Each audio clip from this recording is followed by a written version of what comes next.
Hall के अंदर हिजाब की इजाजत नहीं। ये उन्हीं स्कूलों या कॉलेजों के लिए नाफिज है जहां के DWC कमेटी ने ऐसा कोई रूल यूनिफॉर्म को लेकर बनाया है। बोर्ड इम्तिहानात में शिरकत के लिए हिजाब को एग्जामिनेशन हॉल में लाजमी करार दिया गया है। 28 मार्च से है SSLC के इम्तिहानात।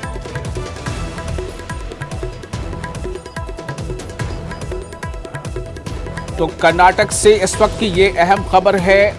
28 मार्च से है SSLC इम्तिहानात और इन इम्तिहानात में उन तमाम स्कूलों में जहां जो ये सर्कुलर का निफाज हुआ है इसके मुताबिक एग्जामिनेशन हॉल में हिजाब के बगैर इम्तिहानात लिखने की इजाज़त नहीं होगी, हिजाब लाजमी होगा। हमारे नुमाइंदे रऊफ हल्लूर हमारे साथ मौजूद हैं बेंगलुरु से। रऊफ, इस बारे में मजीद क्या तफसीलात मिल रही है? हालांकि इससे पहले सिद्धारमैया की मुलाकात हुई थी उलमा बिरादरी से, क्या कुछ नतीजा सामने आया?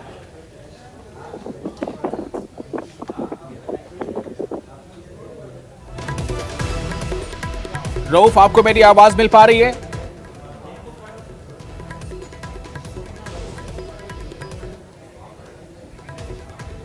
रऊफ, मेरा सवाल यह है कि इस बारे में मजीद तफसीलात क्या है और वैसे तालिबात जिन स्कूलों में इस यूनिफॉर्म के निफाज की बात कही जा रही है वहां ऐसी तालिबात के लिए अब क्या गुंजाइश बनती है?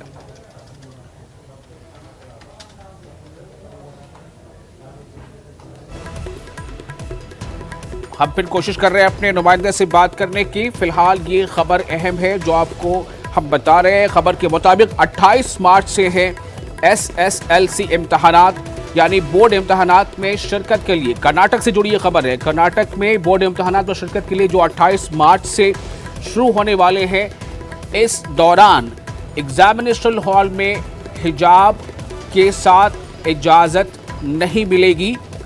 जो यूनिफॉर्म है उस पर ही अमल करना होगा।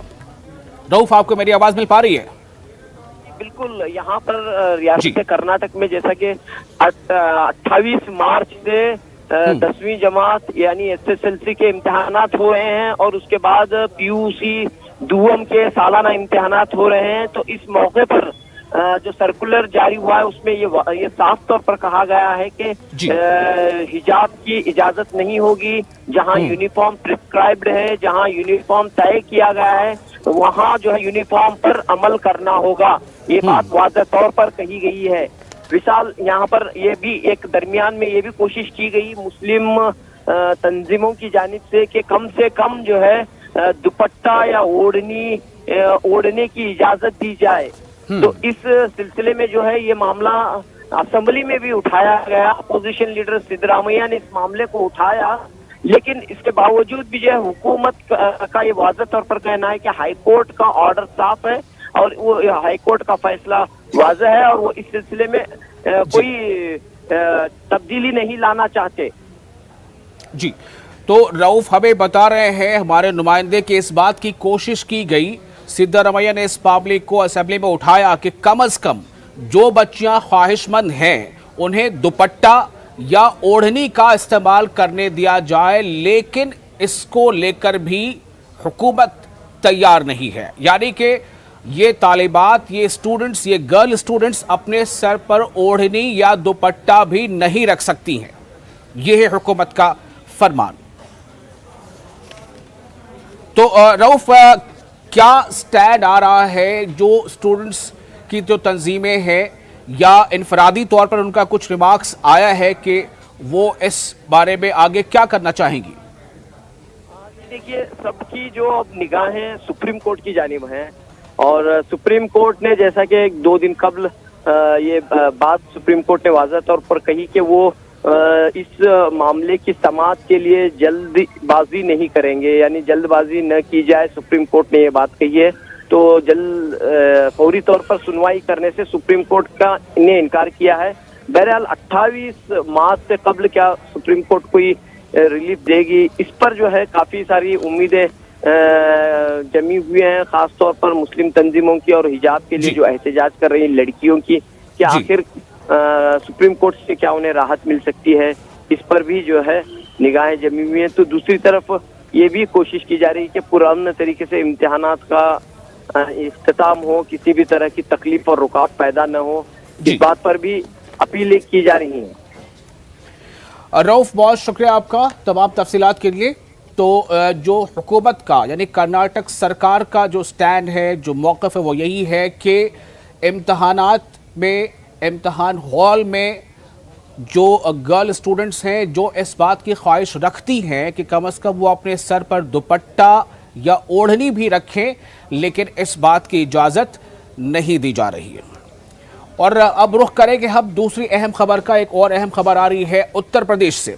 खबर यह है कि समाजवादी पार्टी ने अपोजिशन लीडर के नाम पर मुहर लगा दिया। बिल्कुल, समाजवादी पार्टी ने अपोजिशन लीडर के नाम पर मुहर लगाई हो, और जाहिर सी बात है ये नाम वही है अखिलेश यादव का। अखिलेश यादव असेंबली में अपोजिशन लीडर मुंतखब हुए हैं और अखिलेश यादव को पार्टी की लेजिस्लेचर, पार्टी का लीडर मुंतखब किया गया है। यानी कि इस बात की पहले से कयास आराइयां लगाई जा रही थी जब ये खबर आई थी कि अखिलेश यादव ने जो अपने मेंबर पार्लियामेंट की सीट है वो छोड़ी है, तभी इस बात को लेकर बिल्कुल साफ तौर पर बात हो रही थी कि वो यानी अखिलेश यादव सीधे तौर पर उत्तर प्रदेश में यानी कि जो रियासत को लेकर जो सियासत है वो उनकी तरजीहात में है और वो अपोजिशन में मजबूत अपोजिशन का रोल प्ले करना चाहते हैं असेंबली में। तो ये बात सामने है। हालांकि बीच में कुछ इस तरह की बातें हुई थी कि क्या इस बारे में शिवपाल सिंह यादव को भी कुछ ऐसा मौका मिल सकता है। इस बारे में मजीद जानकारी के लिए हमारे नुमाइंदे तारिक कबर जुड़ चुके हैं लखनऊ से। तारिक, क्या ये मुत्तफिका तौर पर अखिलेश यादव का मुंतखब किया जाना बिल्कुल मुत्तफिका ही है? शिवपाल सिंह को लेकर के भी बात हो रही थी। देखिए, बहुत अहम सवाल आपने कर लिया और शिवपाल का नाम लेते ही इसकी अहमियत इसलिए बढ़ गई विशाल कि आज जो बाकायदा मीटिंग हुई समाजवादी पार्टी के दफ्तर में सुबह 10:30 बजे, उसमें शिवपाल नहीं पहुंचे। और अहम बात यह है कि शिवपाल अपनी पार्टी के दफ्तर में लखनऊ में बैठे रहे और वो समाजवादी पार्टी के दफ्तर नहीं गए। जब उनसे बात हुई तो उन्होंने कहा कि मुझे वहां पर दावतनामा नहीं दिया गया है। तमाम जो मेंबरान असेंबली है सबके पास पार्टी कार्यालय से, पार्टी ऑफिस से फोन आए हैं, लेकिन मेरे पास नहीं आया है और अब मैं यहाँ से लखनऊ से सीधा एटा जा रहा हूँ। देखिए, जहाँ एक तरफ तो ये है कि तारिक, अगर आप ये कह रहे हैं कि शिवपाल सिंह ये कह रहे हैं, शिवपाल सिंह यादव, के मुझे दावत भी नहीं दी गई है, मुझे आज की मीटिंग को लेकर बुलाया भी नहीं गया है, तो ये तो कहीं ना कहीं एक बहुत बड़ा सवाल खड़े कर रहा है उन तमाम इत्तेहाद को लेकर कि फैमिली और खानदान के लोग सब एकजुट हो गए हैं। क्या ये सिर्फ चुनावी शो था जो अब खत्म हो चुका?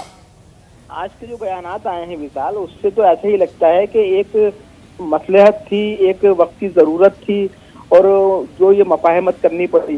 क्योंकि देखिए, शिवपाल यादव के पास फोन ना जाना और उनका मीटिंग में शरीक ना होना, इतनी अहम मीटिंग में जब एक तरफ काबीना की मीटिंग चल रही हो, बसर इक़्तिदार गवर्नमेंट की, दूसरी तरफ हिज़्ब इख्तिलाफ अपने लीडर का इंतखाब कर रहा हो और वहाँ पर शिवपाल मौजूद ना हो और उनका शिवपाल का बयान ये दे देना कि मेरे पास दावतनामा नहीं है, इसका मतलब ये है कि एक बार फिर वो तमाम फासले दिखाई दे रहे हैं जिनके इम्कानात बज़ाहिर कम नजर आते थे। बहरकैफ आज की जो पेशरफ्त है वो इस हवाले से बहुत अहम है कि अखिलेश यादव बाकायदा वो रियासत की सियासत में दिलचस्पी लेंगे और जाहिर है कि उन्होंने मेंबर ऑफ पार्लियामेंट की हैसियत से इस्तीफा जरूर दिया है, लेकिन करल से। तो तारिक, क्या समझा जाए? अखिलेश यादव ने जिस तरह इंतखाबात से पहले तमाम तरह के सवालों को एक इत्तेहाद का मुजाहरा करके उसका जवाब दिया था, क्या अखिलेश चुनाव के बाद इस काम को जारी रखने में कामयाब नहीं हो पाए?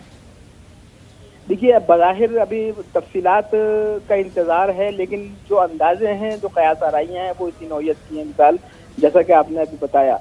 लेकिन देखिए, बुनियादी बात ये भी है कि अभी इब्तिदा है और अभी बहुत लंबा सफर तय करना है, क्योंकि जाहिर है कि बरसर इक़्तिदार जमात भी अब अपने पूरे मूड में है। आपने देखा कि जिस अंदाज के फैसले आज काबीना में किए गए, तो ऐसा महसूस होता है कि अब 2024 की तैयारियां बाकायदा तौर पर बरसर इक़्तिदार जमात ने शुरू कर दी हैं और वो उसी और लाइन ऑफ एक्शन पर काम कर रहे हैं। तो इसमें जिम्मेदारी हिज़्ब इख्तिलाफ की बढ़ जाती है और बिलखुसूस जब समाजवादी पार्टी से ऐसी जंग रही हो मौजूदा इलेक्शन में, तो जाहिर है कि हिज़्ब इख्तिलाफ को मजबूत होना और मजबूत होने के साथ साथ अमल और रद्द-ए-अमल की सियासत में दिलचस्पी लेना बहुत जरूरी होगा, तभी पार्टी का इक़्तिदार। बहुत शुक्रिया आपका तारिक इस बारे में मजीद जानकारी देने के लिए। तो समाजवादी पार्टी ने अपोजिशन लीडर के नाम पर मुहर लगाई और अखिलेश यादव को अपोजिशन का लीडर मुंतखब किया गया है। शिवपाल नाराज नजर आ रहे हैं। आगे क्या होगा खबर जैसे भी आएगी हम आपको तफसीलात देंगे। और अब बात करते हैं दिल्ली के बजट पर। दिल्ली सरकार ने अपना बजट पेश किया और इसका नाम इस बार दिया गया है रोजगार बजट। कितना अलग है दिल्ली का यह बजट, आपको बता दें कि दिल्ली असेंबली में आज वजीर खजाना, जो दिल्ली सरकार के वजीर खजाना है, मनीष सिसोदिया ने 2022-23 के लिए 75,800 करोड़ का बजट पेश किया। बजट में सबसे अहम अगले 5 सालों में 20 लाख नौकरियां देने का ऐलान रहा है। यानी कि कहीं की भी वो सरकार हो, चाहे मौजूदा सरकार हो, लेकिन सबने शायद इस बात को महसूस कर लिया है कि रोजगार जैसे मसले को एड्रेस करना इस वक्त की जरूरत है, और उसी का मुजाहरा यहां नजर आ रहा है दिल्ली के बजट में, जहां यह तय किया गया है कि अगले 5 सालों में 20 लाख नौकरियां दी जाएंगी। बजट में म्युनिसिपल कॉर्पोरेशनों के लिए 6,154 करोड़ रुपए मुख्तस किए गए। मनीष सिसोदिया ने ऐलान किया है कि अब बिजनेस प्लास्टर प्रोग्राम को सरकारी स्कूलों के साथ साथ प्राइवेट स्कूलों में भी लागू किया जाएगा। मनीष सिसोदिया ने कहा है कि दिल्ली के सरकारी स्कूलों में आम आदमी स्कूल क्लिनिक शुरू होगा। उस वक्त ऐसे क्लिनिक 20 स्कूलों में शुरू किए जाएंगे। यहां बच्चों का हर 6 माह बाद चेकअप होगा। हर आम आदमी स्कूल क्लिनिक में साइकियाट्रिस्ट भी रखा जाएगा। बजट तकरीर में सिसोदिया ने कहा कि दिल्ली में एक नया इलेक्ट्रॉनिक शहर कायम किया जाएगा। बजट में दिल्ली फिल्म पॉलिसी पर भी काम किया जाएगा, इसका ऐलान है।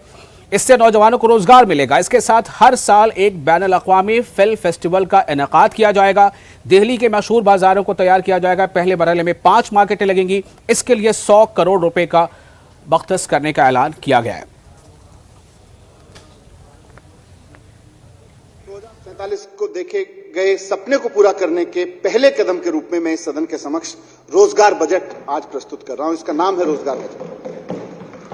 इसमें प्रस्तुत योजनाओं के माध्यम से हम न सिर्फ दिल्ली के बाजारों की और व्यापार की रौनक और उसकी गरिमा को लौटा लाएंगे, 21वीं सदी के वर्तमान और भावी व्यापार को भी हम दिल्ली में प्रोत्साहित देंगे।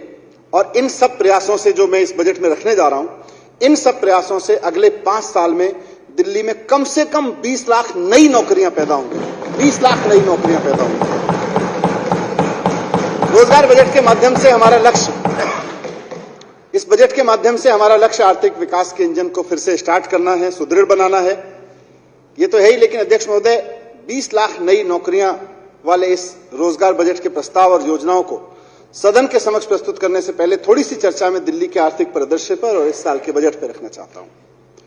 कोविड की 5 लहरों के बीच आई आर्थिक चुनौतियों से अब दिल्ली की अर्थव्यवस्था धीरे धीरे उभर रही है, और इसके चलते दिल्ली का जीएसडीपी प्रचलित बाजार मूल्यों पे वर्ष 2020-21 के 7,85,342 करोड़ रुपए से बढ़कर 2021-22 में 9,23,967 करोड़ रुपए रहने की संभावना है। ये 17.65% वृद्धि का संकेत है। मैं यह भी स्पष्ट करना चाहता हूं कि 2021-22 में दिल्ली की जीएसडीपी की वास्तविक वृद्धि दर 10.23% रहने की संभावना है, जबकि राष्ट्रीय स्तर पर यह वृद्धि 8.9% की होने का आकलन है। इसका अर्थ है कि हम महामारी पूर्व की जो हमारी आर्थिक गतिविधियां थी दिल्ली में, उस स्तर पर लौट रहे हैं। राष्ट्रीय स्तर पर जो जीडीपी है, उसमें दिल्ली के जीएसडीपी का योगदान 2011-12 में 3. और हमारे नुमाइंदा रचना इस वक्त दिल्ली से हमारे साथ मौजूद हैं। रचना, मैं आपसे ये जानना चाहूंगा कि और क्या ऐसे खास ऐलानात हैं जो दिल्ली सरकार ने इस बजट में किए हैं?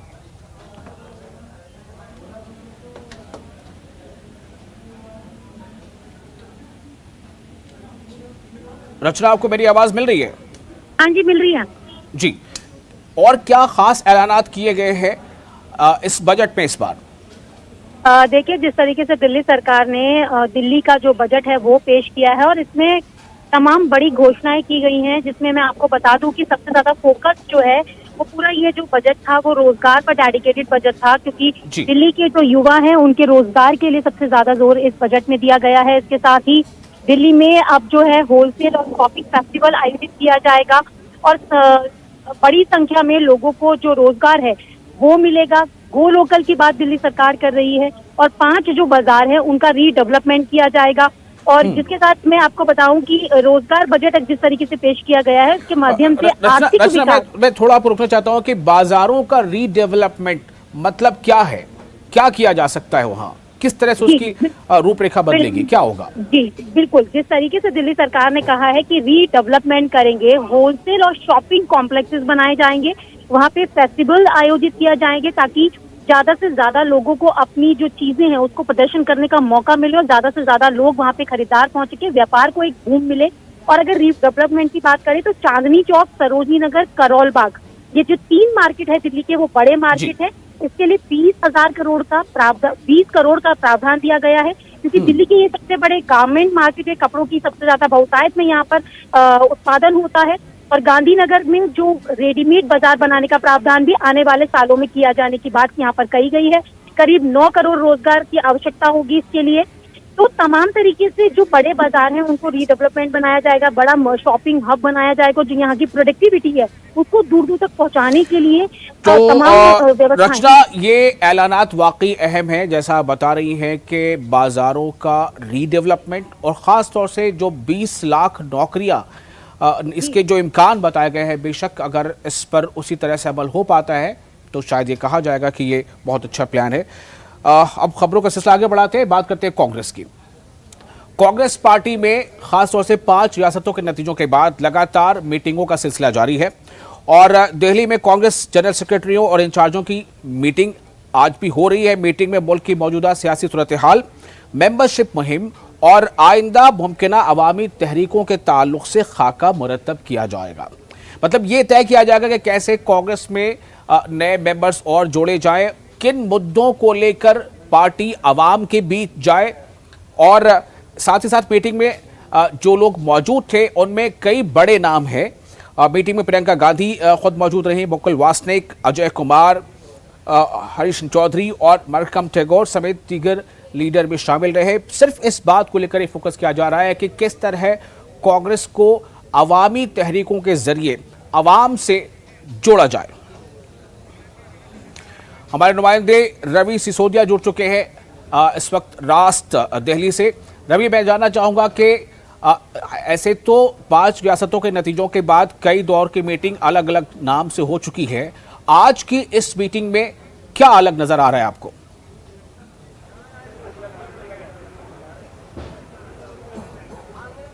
देखिए, एक अहम बैठक बुलाई गई है। कांग्रेस संगठन महासचिव के सी वेणुगोपाल ने इस बैठक को कॉल किया। तो इस बैठक में जो मुख्य एजेंडे, 3 मुख्य एजेंडा है जिस पर चर्चा की जानी है। पहला एजेंडा है सदस्यता अभियान। 31 मार्च तक कांग्रेस का सदस्यता अभियान की तारीख खत्म होने वाली है, तो ऐसे में सदस्यता अभियान पर क्या स्टेटस है, अभी उसकी क्या स्थिति है, उस पर चर्चा होगी। दूसरा, जिस तरह से जो ताज़ा राजनीतिक हालात हैं देश में बने हुए, उसको लेकर अभी चर्चा होने वाली है कि आखिर कांग्रेस को जो 5 राज्यों में प्रदर्शन हुआ था उसकी क्या वजह रही, उसको कैसे दुरुस्त किया जा सकता है। आने वाले दिनों में जो चुनाव होने वाले हैं गुजरात में, हिमाचल में, उसको लेकर पार्टी को कैसे मजबूत करना है। तीसरा सबसे अहम मसला है, वो मसला है आंदोलन को लेकर के कैसे एजिटेशन किया जाए। अभी जिस तरह से महंगाई बढ़ी हुई है और जो तमाम ऐसे मसले हैं जो कहीं ना कहीं आम लोग से जुड़े हुए हैं, उन मसलों को लेकर कैसे सड़क पर उतरा जाए। इन तीनों मसलों को लेकर चर्चा हो रही है। करीब 2 घंटे से अधिक का समय हो चुका है इस बैठक में। अगर बात करें बड़े चेहरों की, अगर बात करें तो महासचिव में प्रियंका गांधी भी मौजूद हैं इस बैठक में। और चर्चा के के तहत ये खाका तैयार किया जा रहा है कि आने वाले दिनों में अगर आपको धरना प्रदर्शन करने हैं, महंगाई एक बड़ा मसला है, जिस तरह से पेट्रोल और डीजल के दाम रोजाना करीब 80 पैसे बढ़ जा रहे हैं, तो उसको लेकर भी है कि आखिर उस पर कैसे धरना प्रदर्शन करना है और कौन से रवि, क्या ये एक रोजा मीटिंग ही है या फिर ये मीटिंग दूसरे रोज भी जारी रहेगी? और इन मीटिंगों में मेंबरशिप वाले मौजू पे ज्यादा तवज्जो है या फिर जो मुद्दे तय किए जाए और मुद्दों को लेकर आवाम के बीच किस तरह जाया जाए उस पर ज्यादा जोर दिया जा रहा है? देखिए, 3 ऐसे मसले हैं जिनको लेकर आज की बैठक में चर्चा हो रही है। जहां तक मीटिंग का सवाल है, इससे पहले 13 तारीख को कांग्रेस वर्किंग कमेटी की बैठक हुई थी और उसके बाद आज दूसरी बड़ी बैठक है। जहाँ तक बैठकों की अगर बात करें तो उसी दिन ये स्पष्ट कर दिया गया था कि जब संसद का सत्र खत्म हो जाएगा उसके बाद कांग्रेस की एक और बड़ी बैठक जो चिंतन शिविर है वो उसका कार्यक्रम है। हालांकि इसकी तारीख अभी तय नहीं की गई है और नई वेन्यू डिसाइड किया गया कि किस राज्य में चिंतन शिविर होगा। तो कहने की पार्टी को दुरुस्त करने के लिए जिस तरह से 5 राज्यों में चुनाव की हार, 5 राज्यों में हार हुई है, उसके पार्टी के जो कार्यकर्ता हैं या पार्टी का मनोबल न टूटे, इसको लेकर ये बैठकों का दौर जारी है। आज की बैठक में सदस्यता अभियान एक अहम मसला है जिस पर चर्चा हो रही है। जो चुनावी हार हुई उसके बाद पार्टी की क्या स्ट्रेटेजी उस पर चर्चा हो रही है। और एजुकेशन प्रोग्राम, जिस तरह से महंगाई और तमाम ऐसे मसले हैं जिसको लेकर जो आम जनता से जुड़े हुए, उस पर कैसे आंदोलन किया जाएगा, क्या रूपरेखा होगी, इस पर चर्चा हो रही है। जी, बहुत शुक्रिया आपका रवि।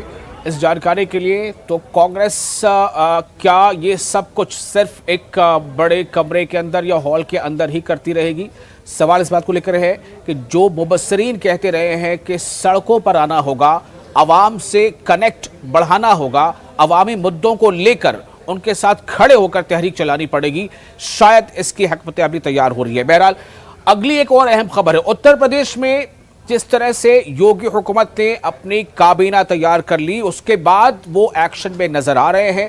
पहली काबीना की बैठक में एक बड़ा ऐलान किया गया है। हालांकि इस बड़े ऐलान की जो मियाद है वो थोड़ी छोटी है, यानी कि जो मुफ्त राशन स्कीम जो चलाई जा रही थी उसे और अगले 3 महीनों के लिए जारी रखा जाएगा। इस बात का ऐलान किया गया है कि जो मुफ्त राशन दी जा रही थी गरीबों को, उसमें 3 महीने की और तौसी की गई है। इस बात का इसमें फैसला लिया गया है। तो इसे एक तरह से अहम माना जा रहा है, चूंकि आपको याद होगा जिस तरह जब चुनाव का तशहीर का दौर था उस दौरान भी उसको लेकर काफ़ी बातें हो रही थी, और जो अखिलेश यादव की पार्टी थी उसने भी यहाँ तक कहा था कि हम लगातार जो है ये जारी रखेंगे अगर हम सरकार में आते। लेकिन अब जब आवाम ने मौका दिया है और योगी आदित्यनाथ एक बार फिर से वज़ीर आला बने हैं, तो उन्होंने अपनी पहली काबीना की बैठक में ही ये फैसला लिया है कि जो मुफ्त राशन स्कीम है उसे अगले 3 महीनों के लिए बढ़ाया जा रहा है।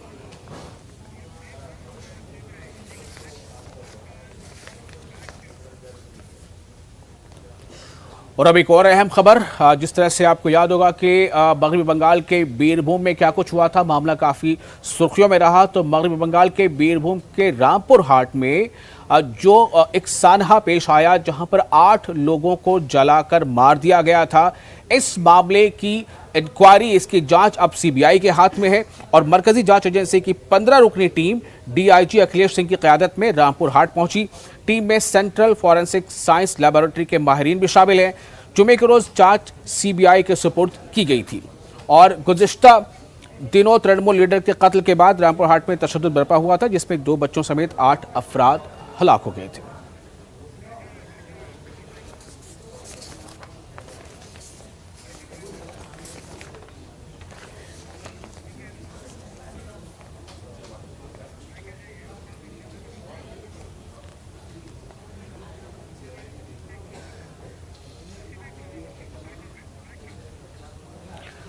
और अब आपको बताएं कि जिस तरह से हर ज़बरदस्त मुहिम भी अपने इख्तिताम में मंजिल तक पहुंचती है बहुत ही अच्छे अंदाज में, उसी तरह हमारी मुहिम बायजूस का यंग जीनियस सीज़न 2 भी ख़त्म हो रहा है। इस सफ़र के दौरान हमने कुछ कमाल के बच्चों से आपकी मुलाकात की और कराई, और इनके नाकाबिले यकीन सलाहियतों से आप बेशक हैरान रह होंगे।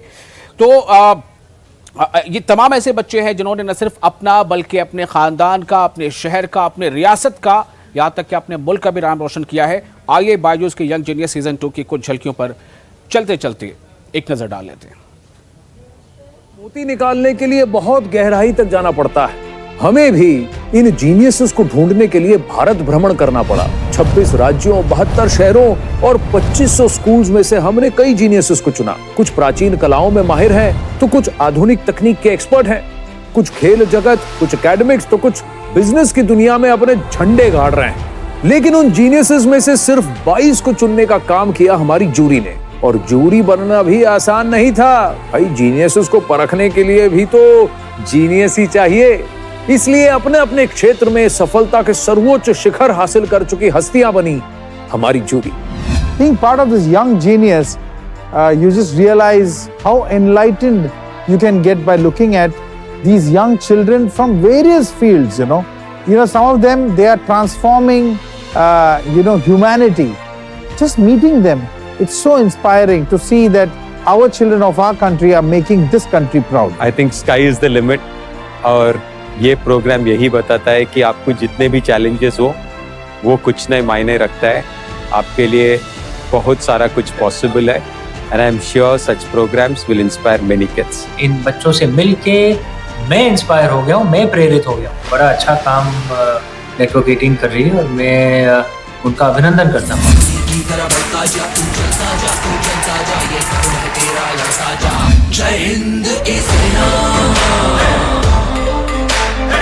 इन नन्हे परिंदों की इतनी ऊंची उड़ान है, सिर्फ धरती ही नहीं खुद आसमां भी हैरान है। जूरी का सिलेक्शन बिल्कुल सही था। इतनी छोटी सी उम्र में इनकी उपलब्धियां देखकर सिर्फ मैं ही नहीं, पूरा देश हक्का बक्का रह गया था। जाने कितने ही नेशनल और इंटरनेशनल अवार्ड्स पर और प्लेटफॉर्म्स पर अपना नाम दर्ज करवा चुके हैं हमारे यंग जीनियस।